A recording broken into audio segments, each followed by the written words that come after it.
คนนึกว่าผมก็เคยทำบุญมาเคยสั่งทำมาเคยอะไรให้ทานมามันก็เป็นอย่างเงี้ยไม่รู้ว่าบาปอะไรไม่รู้ว่าบุญอะไรไม่เป็นอย่างนี้เราจะได้ทึกขึ้นนั่นทีการจะทำบุญนั้นคือทำใจก็ได้รู้จักบาปบุญคุณโทษที่เองไม่ใช่ว่าเอาของไม่หลายมาทานเนี่ยมันเกิดบุญมันละความทุกข์ได้กิเลสมันหมดไปได้แต่อาหารดีๆมาถวายพระมันดูมากินกันกิเลสมันหมดไปไม่ใช่อย่างนั้นอาหารอะไรก็ฆ่าหมูมาเท่านั้นแหละฆ่าไก่มาเท่านั้นแหละฆ่างัวมาเท่านั้นแหละกินแล้วยิ่งไปกันใหญ่เลยไม่พออีกเอาเหล้ามาไก่กันไปอีกเอาเข้าไปอีกอันนั้นเป็นบุญไม่มีบุญเลยไม่เห็นบุญบุญนั่นนี่ชำระร่างจิตใจของเจ้าของนี้อย่าเบียดเบียนใครนี่ซ้ำจิตในเป็นบุญเป็นกุศลนี้มันเป็นบุญไม่เคยของในนั้นบางคนทำบุญแต่มิตรนี้มาแล้วก็นึกว่าดีอกดีใจเลยทำบุญในงานมากไอ้การละกิเลสทั้งหลายภายในจิตของเจ้าของนี่ไม่มีบุญจะเกิดขึ้นที่ไหน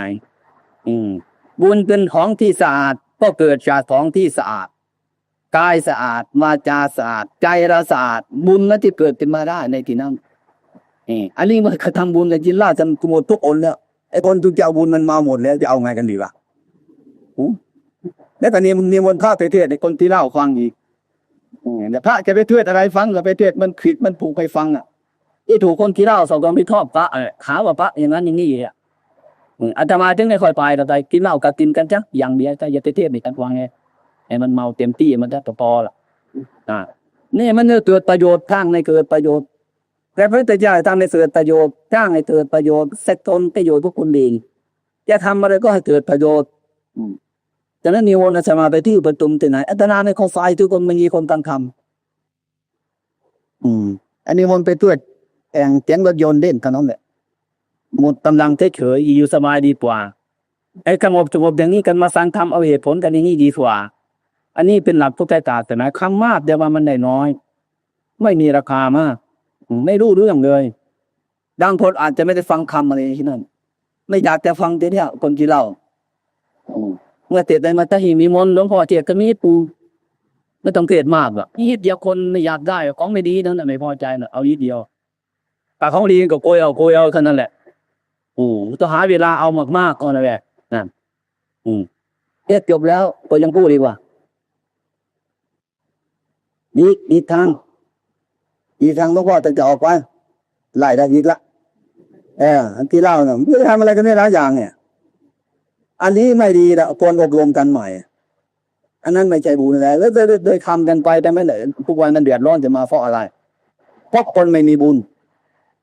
ทำบุญไม่รู้จักบุญกันทำบาปไม่รู้จักบาปกันไม่รู้อะไรเป็นอะไรเลยไม่รู้เรื่องอะไรเนี่ยคนที่ตัวดีกว่าไม่รู้เรื่องเลยไม่รู้เรื่องอะไรคนไม่รู้เรื่องอะไรแต่ไม่ต้องไม่รู้เรื่องอะไรนั่นเนี่ยไม่รู้ครูไม่รู้อาจารย์ไม่รู้พ่อรู้แม่รู้การรู้มันคนไม่รู้เรื่องมันก็ต้องเป็นอย่างนั้นจะทำอะไรล่ะแต่สิ่งที่รู้เรื่องไม่ค่อยพิจารณากันเนี่ยแต่ทำอย่างอื่นเนี่ยมาผิดได้หมดแต่แล้วอันนี้ตัวอบรมเนี่ยธรรมะเรายังอยู่นะถ้าคนจะทำยังมีอยู่นะอะไรทั้งหมดยังมีอยู่นะเพียงของพระพุทธเจ้ายังมีอยู่อย่างการบวชนี่นะบวชกันเนี่ยแท้ฝักต่างไงบวชกันบวชต้องบวชหมดเงินตั้งหลายหมื่นบวชเกียรติวัน3 วันติดวันนั้นเนี่ยไม่มีอะไรเนี่ยบวชกันแห่กัน2 วัน3 วัน7 วันหมดเต้าของเงินทองเนี่ยอาตมาไม่แต่เห็นเนี่ยไม่เอาแล้วอาตมาไม่เอาอย่างนั้นบวชไม่อยากใจคนเห็นเลยบวชตั้งคืนเนาะบวชตั้งวันติเกียรติคนมาถ่ายรูปถ่ายอุปชามั่งถ่ายคู่ตรวจมั่งถ่ายนาคมั่งถ่ายวุ่นวายอยู่ในนั้น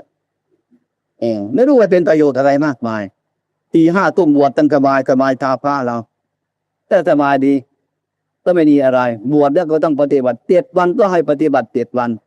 15 วันก็ให้ปฏิบัติ15 วันเท่านั้นทำแต่อันมันดูเรื่องมันบวชมาแล้วให้มันมีปัจจัยทำให้มีรสมีธาตุปิดก็ไปจะเป็นข้อแนะนำเราให้เป็นตัวอย่างของคนอยากกระติกกันนั่นดีอย่างนี้พระองค์ในสมัยหนึ่งอยากกระสึกมาแล้วก็ขอลาตูบาการแม่ติดนานไปลาท่านหยุดท่านก็ให้ติดลาวันนี้ติดแล้วองค์นี้ติดก็ได้ตอนเย็นมาจับไก่มาฆ่าแล้วต้มกินเลยไม่ต้องคือกรอกถ้าแต่ว่าทำไมขั้นถึงกินไก่ดีกินข้าวเย็นกันเนี่ย กินจะเป็นอะไรก็มีผลกระติดดูนะดูที่มันคือความผิดกันแล้วจะทำไงล่ะวิใจของคนเราเป็นอย่างนั้นท่านจึงไม่ให้น้อมใจเขาไปหาธรรมะจังจะไม่ให้น้อมธรรมะกับมาใจของเราให้น้อมใจของเราก็ไปดูธรรมะนะให้น้อมใจไว้น้อมเข้าไปเราก็ได้ใจของเรานี่คุณค่าน้อยจึงน้อมเขาไปหาธรรมะเมื่อน้อมธรรมะก็มาใจของเราใจเรามันก็เบิ่มเลยพี่นะมันก็มีอำนาจมากกว่าธรรมะเท่านั้นเพราะว่าจิตใจเราเป็นกันอย่างนี้มีแค่นั้นธรรมะนี้เพื่ออิงว่าธรรมะนี่ในโพธิตะไคร่กันนั้นแต่นั้นธรรมะนี่เมื่อหากว่ามันแก้เข้าไปอยู่ในจัดเมื่อหากว่าธรรมะนี่แก้เข้าไปอยู่ในเด็กธรรมะนี่มันแก้เข้าไปอยู่ในคนหนุ่มธรรมะนี่มันแก้เข้าไปในคนแก่ในวงข้ากระตานในวงไม่ก็ตามมาเถอะเมื่อธรรมะแก้เข้าไปได้แล้วก็เหมือนการตะกีดยาเป็นน้ำถูกต่อโลกมันเองมันจะปล่อยมันจะเผาลงไปมันรู้ตาเห็นตาสว่างหูได้ยิน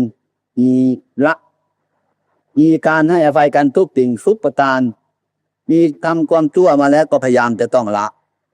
ทำความผิดมาแล้วก็ต้องพยายามจะต้องละอดีตที่ล่วงมาแล้วก็ดีปัจจุบันนี้ก็ยังดำเนินอยู่เพื่อจะละ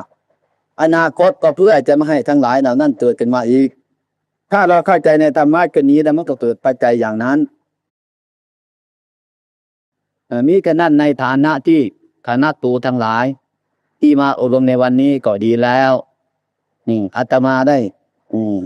พูดธรรมะให้ฟังเป็นบางสิ่งบางอย่างเป็นข้อประพฤติปฏิบัติและให้เข้าใจว่าของดีเกิดมาจากที่ดีนะของมันดีนั่นมันเกิดมาจากที่ดี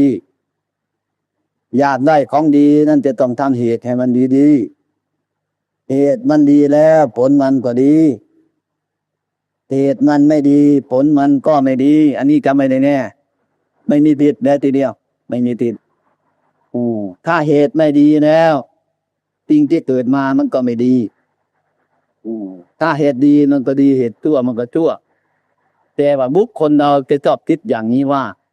มันได้นั่นแหละมันดีไม่ได้นั่นแหละบาปเนี่ยอันนี้ติดกันเป็นอย่างนี้กันโดยมากได้นั่นนะมันดีถูกพึ่งอย่างนี้กันแต่ว่าได้มาในทางที่ดีมันก็ดีแต่ได้มาในทางที่ไม่ดีมันไม่ดีหรอกเดี๋ยวนอนยากเดี๋ยวอยู่ยากเดี๋ยวกินยากเดี๋ยวลำบากเนี่ยอย่าเรียกกูถึงงั้นนี่บางคนธรรมะก็อย่างนั้นน่ะได้มันได้มันน่ะมันดีนะมันไม่ได้มันไม่ดีมีคนคิดเป็นนี้ดีใครครึ่งหนึ่งเหมือนกันได้นั่นน่ะมันดีแต่ว่ามันได้มาในทางที่ดีถ้าไปโกงเข้ามานะไปปล้นเข้ามานะไปฆ่าเข้ามานะไปอะไรเข้ามาในทางที่ไม่ดีนั่นมันเกิดขึ้นมามันก็ดีแกมันได้เท่านั้นแหละแกได้ในทางที่ไม่ดีนั่นไม่ใช่คำสอนของพระพุทธเจ้าอีกวันหนึ่งระวังใครนั้นไปอีกมันเบียดเบียนเข้ามาอีกทัดวันหนึ่งก็มุดได้ตังเนาะเขาจะประกาศว่าหนังมนุษย์มีราคามากหนังกูยิ่งมีราคามากนะหนังกูใหญ่ยิ่งมีราคามากตัวกูเนาะนะนี่เอาแต่ประกาศสมมตินั่นเลยสมมติเป็นนอนนะแต่มันหนังกูใหญ่มีกิโลหนึ่งหลายกี่บาทนะเนี่ยหนังมนุษย์จะมีราคาเป็นมาเป็นนี่ใครเอามาจะใครพาว่าใครว่าได้มานั่นแหละเป็นบุญได้หลายเป็นบุญตัวใหญ่จะอยู่ลำบากนะตัวใหญ่ดีลำบากตัวทุกกูอยู่ลำบากคนธรรมดาเราก็อยู่สบายแต่หน่อยก็ไม่ติดกูหนังไม่ค่อยมีราคาเท่าไหร่นะทีนี้เมื่อหากว่าได้ท่าติดว่าได้ดีได้มากเลยนะมันดีเป็นบุญเขาจะหานะทีนี้นะเขาจะหาหนังครูนะเขาจะแสวงหานะเขาแสวงหาทำบุญกันทีนี้ข้าเอาหนังเป็นไงตามเตียงเยียดเตียงงอเนี่ยดีไหมดีไม่ดีแน่นอนเลยตามมันเป็นกันนี้หรืออีกคนนึงประกาศว่าหายาติดเนี่ยสำหรับเป็นยาพิษให้ใครกินก็ตายกิบหายกันนั่งเนี่ยเขาจะประกาศว่ายาผมนี่ดีที่สุดให้ไก่กินก็ตายให้เกล็ดกินก็ตายให้มนุษย์กินก็ตายยานี่ดีมากที่สุดนะดีนี่นั่นหรือดีถ้าดีนั่นก็เอาเจ้าของยากินยาดูดิ จะกล้ากินไหมมันกินไม่ได้ถ้าไม่เอาดีเด้อเนาะนี่เช่นนั้นแหละอันนี้เพราะอะไรแล้ว เพราะดีไม่รู้จักดีนั่นแหละดีที่มันได้มามันดีไม่รู้เหตุมันพระพุทธเจ้าก็มาที่ตรัสว่าเหตุนั่นแหละสำคัญมากกว่าผลผลนั่นมันเกิดทีหลังรับผลมันเกิดทีหลังต้นมะม่วงนั่นแหละไอ้ต้นมันดีกว่าผลมันนะจะต้องมีต้นก่อนจึงมีผลผลเกิดก่อนไม่ได้อันนี้ก็เหมือนกันกันนั้นพวกเราทั้งหลายนี่จงสนใจในเหตุดีที่ปราศจากโทษดีนั้นดีในทางพุทธศาสนาดีที่ประกอบไปด้วยโทษนั้นมันก็ดีเหมือนกันดีนอกจากพุทธศาสนาดีแล้ววุ่นวายดีแล้วเกิดโทษดูดีแล้วเดือดร้อนอันนั้นต่อไม่ดีกรรมตัวที่คนทำแล้วกรรมบันไดที่ใครกรรมแล้วเดือดร้อนภายหลังกรรมนั้นไม่ดีกรรมบันไดที่คนทำแล้วกายหรือวาจาทำแล้วมีความสุขในภายหลังกรรมนั้นดีกรรมนั้นที่ว่าคำสอนของพระพุทธเจ้าของเราไอ้ตัวนี้หลักที่จะประพฤติปฏิบัตินั้นเราไม่ต้องไปวิ่งอยู่ที่ไหนหรอกมันมีกายของเราอยู่แล้วมันมีวาจาเราอยู่แล้วมันมีใจอยู่แล้วใครจะไปรู้จักดีกว่าใจของเราแล้วให้ครูทุกคนลองคิดกี่ทีว่าตั้งแต่เราเกิดมาจำได้ในบัดนี้เราย้อนหลังเองเราทำอะไรบ้างทำดีแก่ไหนที่ไหนมีมั้งทำชั่วผิดถูกมีไหมอันนี้ของอันนี้เป็นปัจจัยต่างๆก็ดูเอาเองครับ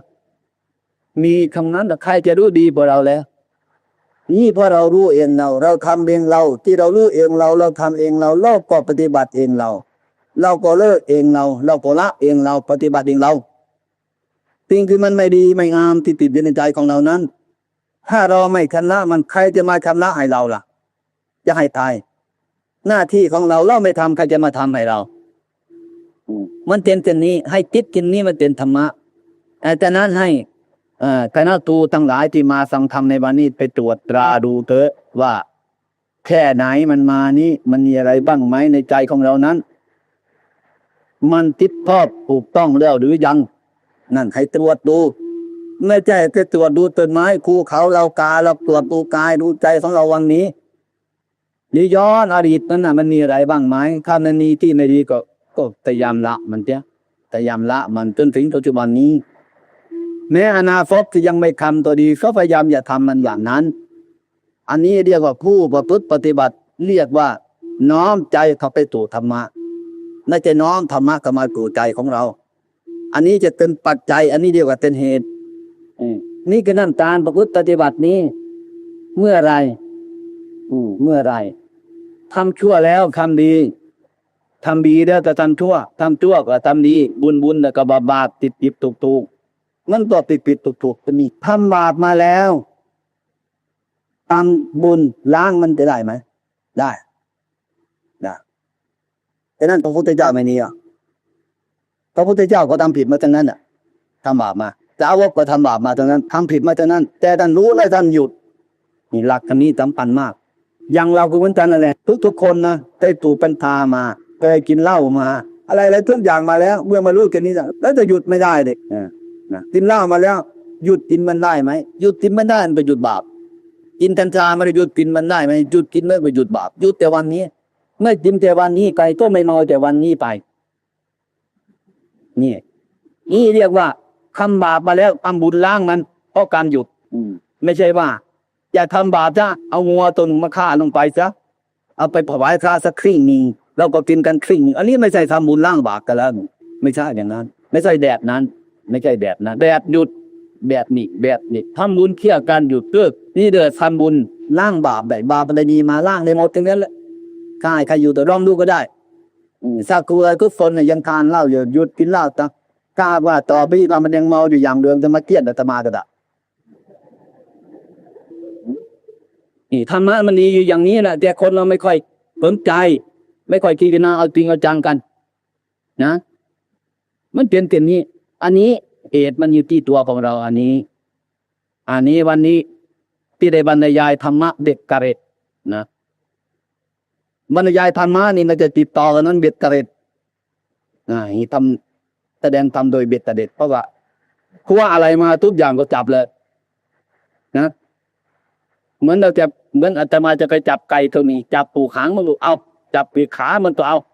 จับผูกปีกมันก็เอาจับผูกปากเอาหมดเลยมันถูกไก่ตึงก็พอนะ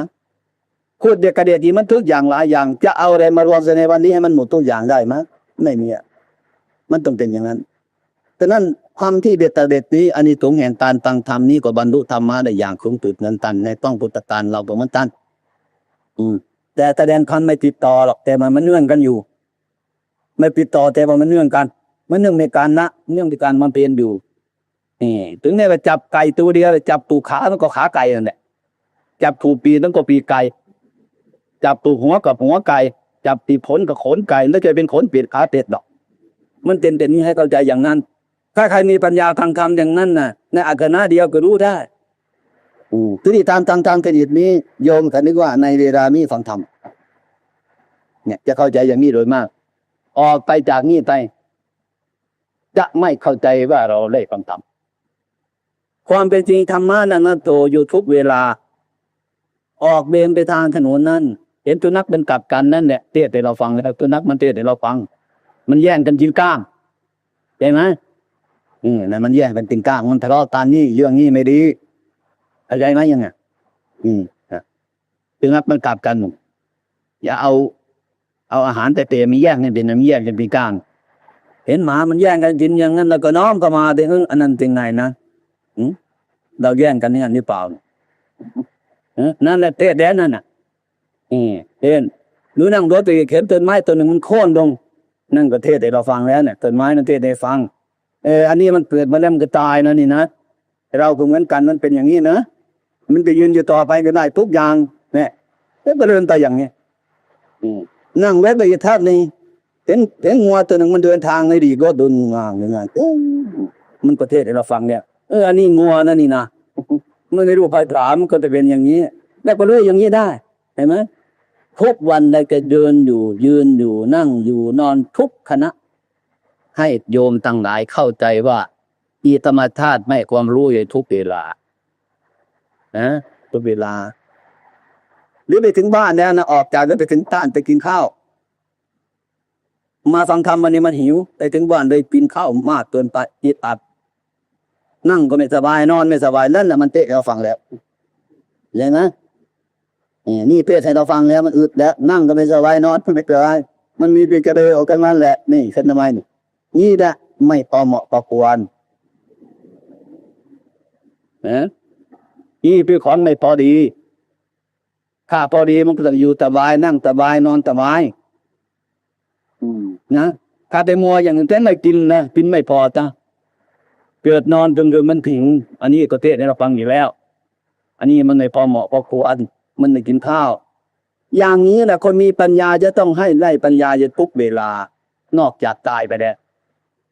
นะนอกจากตายกันแล้วคนตายมันก็แปลกเหมือนกันนะคนเราก็ไม่รู้จักคนตายเหมือนกันเนี่ยแต่คนตายเราก็จะนอกจากคนตายไปแล้วกายหายใจอยู่เคยเห็นไหมเราเคยคิดไหมคนตายเดินไปเดินมาคนหายใจอยู่เนี่ยใครคิดว่าคนตายมีไหมนั่นแหละเป็นคนไม่รู้จักคนตายอัปมาโทมัจโนปะทังคนประมาทแล้วคือคนตายแล้วที่ดอกมันคือดอกคนตายจะมีดอกคนดีเรานึกว่าลมหายใจเข้าออกหมดไปเรียกว่าตายอันนั้นมันตายหยาบๆเกิดมาทีมันตายทีอันนี้มันตายทุกวันมันตาย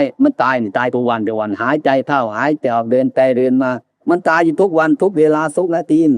นี่มันตายมากกว่านั้นอันนั้นเกิดมาทีหนึ่งตายทีหนึ่งอันนี้เกิดมาทีหนึ่งมันตายหลายให้เกินคนประมาททำไมอันนี้ติดแล้วก็ต้องทำดูไม่หยุดอันนั้นว่าไม่ดีก็ทำดูมันก็ไม่หยุดอันนี้ประมาทถ้าพุทธองค์แต่งต่างกับคนตายอัตมาโตมัจโนปะทังคนประมาทก็คือคนตายไม่เป็นอะไรแล้วเดินไปก็ตายเดินตายไปก็ตายตั้งอยู่ไปเอาปฏิบัติคือคนตายต้องทำไม่ใช่คนเป็นฟังแค่นี้ก็ไม่เป็นละเท่าที่ควรได้ก็เป็นคนตายเป็นครูตาย ไม่ได้ครูเป็นมันจนอย่างนี้คนตายอย่างนี้ให้พากันเห็นยะมันไม่ใช่ว่าลมหายใจในแล้วมันตายถ้าเราทิพย์ไปลี้มันก็ดีทุกคนนั่นแหละแต่มันไม่ดีล่ะมันก็ดีได้ทุกคนแล้วเราไม่ปฏิบัติธรรมะเราไม่หนักไปในธรรมะแล้วหนักไปในทางอินเนี่ยหนักไปในทางอินอย่างเราก็ไม่ค่อยแก่ต้องเป็นหนุ่มอยู่เรื่อยไม่รู้จักคนแก่ไม่รู้จักคนหนุ่มก็เขาเห็นว่าคนหัวงอกจะเป็นคนแก่นั่นแหละเป็นเด็กไม่ดูเรื่องอะไรด้วยนั่นแหละเป็นเด็กคนไม่ดูเรื่องอะไรเด็กกันนั่นแหละคนอายุเขา20 ปีเขาดูจากคำมะคำโมดูจากความสงบระงับนั่นแหละคนเขาแก่เขาใหญ่เขาโตแล้วหัวงอกก็ยังกินเหล้าอยู่เป็นเด็กเด็กอมมือตรงนั้นแหละไม่ใจอื่นนะเด็กไม่รู้เรื่องไม่รู้ภาษาอะไรเลยเด็กเด็กไม่โตนั่นอายุไว้ทนรักเหมือนเป็นเด็กแท้ๆเราเข้าใจอย่างนี้รู้จักคนแก่รู้จักคนใหญ่รู้จักคนตายรู้จักคนไม่ตายแล้วต้องรู้จักถ้าเราว่ากันหนักแต่ธรรมะก็ต้องรู้จักทั้งหลายเหล่านี้เท่านั้นแหละถ้าไม่รู้จักธรรมะไม่รู้จักตรงนี้ไม่รู้จักว่าเราเป็นเด็กเราเป็นแก่ผู้ใหญ่สิยังไงเราก็เห็นว่าผู้ใหญ่มียศเหยียดมียศหรืออ้วนมีใหญ่ขนาดว่าเราใหญ่อันนั้นมันใหญ่ของอาหารเนี่ยมันในเนื้อเป็นอาหารมันในข้าวในปลาเป็นอาหารมันร่างกายใหญ่ๆคนนั้นนะมันมีราคาใหญ่หมูน่ะมีราคาคนไม่คนนี้แล้วจะเป็นโรคอักเสบโรคตับโรคไตวุ่นวายทั้งนั้นแหละ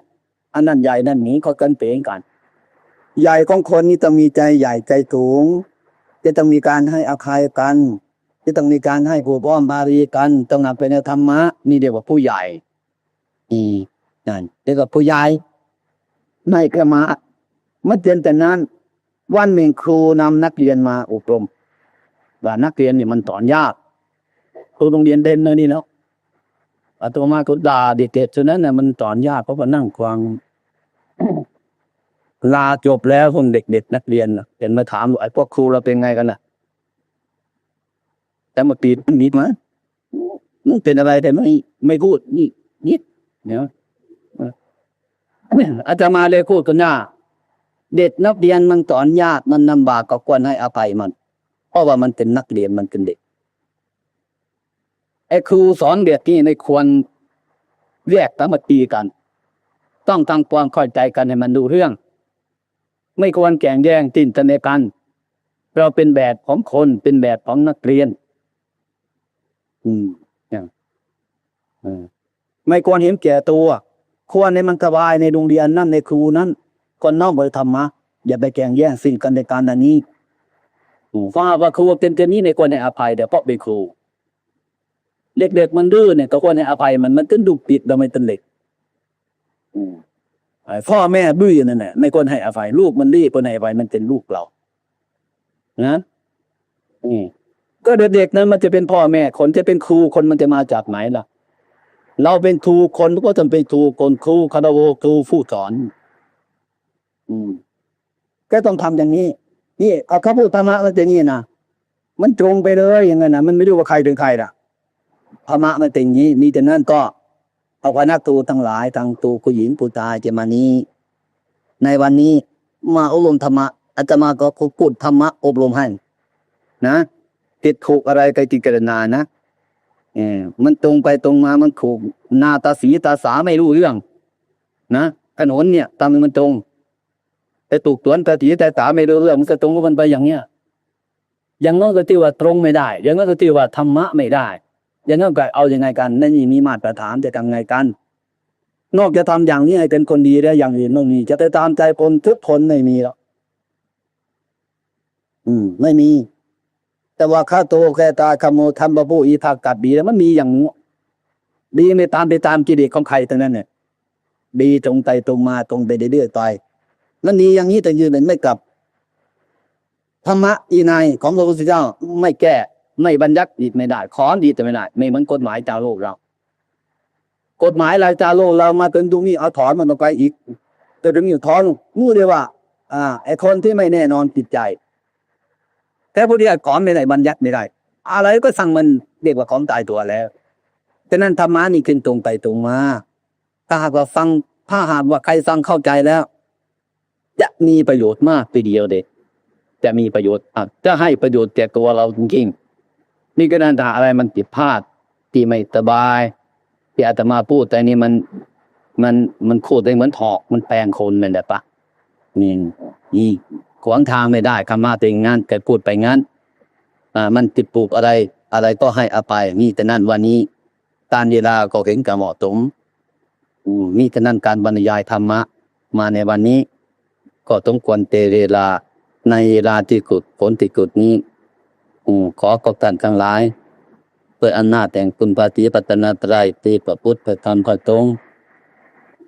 จงปกครองปล้องการพวกท่านทั้งหลายที่ทำใจมาอบรมในวันนี้ด้วยอำนาจแห่งการประพฤติแห่งการปฏิบัติธรรมะโดยกายวาจาใจของคณะครูทั้งหลายวันนี้จงให้เกิดผลโดยธรรมะโดยธรรมาปฏิบัติที่ไม่ดีเด่นเต้นตุก